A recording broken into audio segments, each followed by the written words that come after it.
video kali ini untuk memenuhi tugas pada mata kuliah Manajemen Mutu Terpadu Pendidikan dengan dosen pengampu Ibu Hepriza Juwita. Sebelum melanjutkan menonton, jangan lupa like, comment, and subscribe. Tim Mutu. Nah, di dalam tim Mutu ini ada 4 materi yang saya akan bahas. Yang pertama, pengertian tim Mutu. Yang kedua, pentingnya kerja tim. Yang ketiga, peran tim. Yang keempat, tim yang efektif. Pengertian tim. Tim adalah semua anggota organisasi dan lembaga pendidikan yang bekerja sama untuk tujuan yang sama, yaitu kepuasan pelanggan. Tim juga disebut dengan sekelompok orang yang mempunyai tujuan yang sama.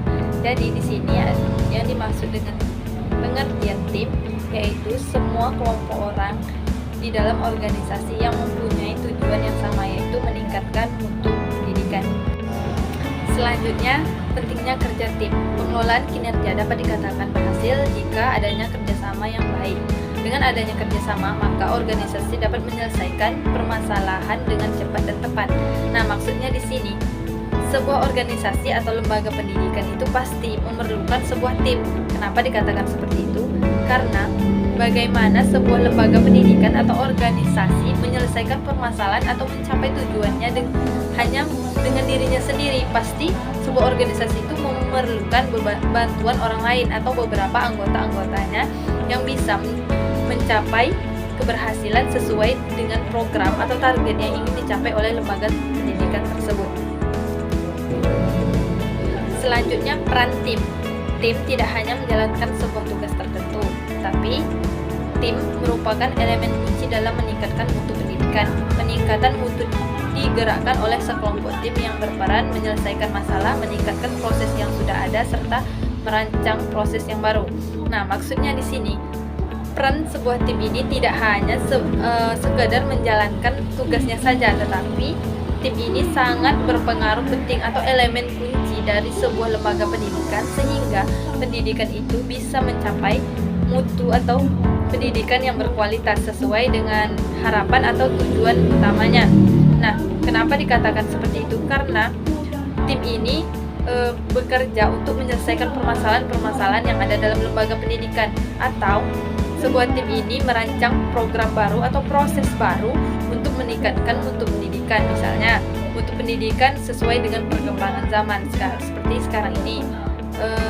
Lembaga pendidikan itu banyak menggunakan IT. Nah, bagaimana sebuah tim ini bisa membuat lembaga pendidikannya sesuai dengan kebutuhan masyarakat pada saat ini, yaitu pendidikan yang menggunakan IT atau sesuai yang diharapkan atau yang dibutuhkan oleh masyarakatnya. Selanjutnya, tim yang efektif. Nah, tim yang efektif di sini ada beberapa poin. Yang pertama, tim membutuhkan anggota yang telah diidentifikasi secara jelas. Nah, maksudnya di sini sebuah tim itu harus memiliki anggota yang jelas.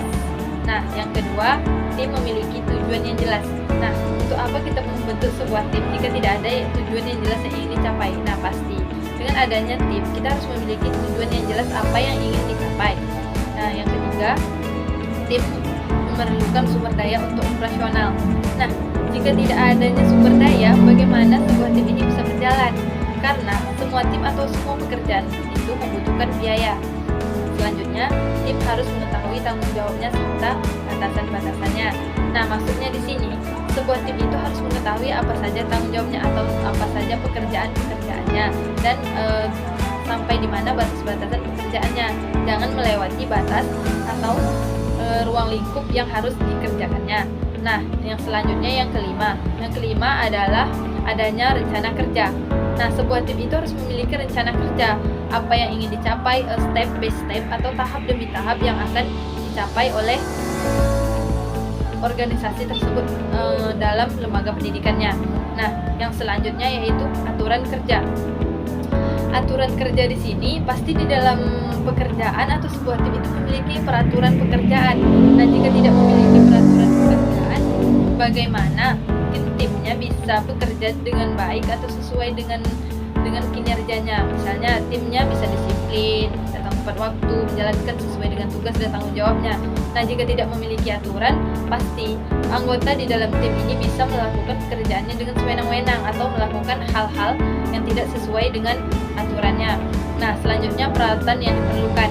Nah, di dalam sebuah tim itu pasti ada peralatan. Nah, dalam kita mencapai lembaga pendidikan, dalam pendidikan misalnya, kita menginginkan untuk pendidikan yang lebih baik. Nah, pasti kita memerlukan peralatan atau apa saja yang dibutuhkan untuk mencapai pendidikan yang sesuai dengan harapan tim atau program yang dibuat oleh kepala sekolah untuk mutu pendidikan itu jadi lebih baik. Nah, sekian presentasi dari saya. Lebih dan kurang saya mohon maaf. Saya akhiri. Assalamualaikum warahmatullahi wabarakatuh.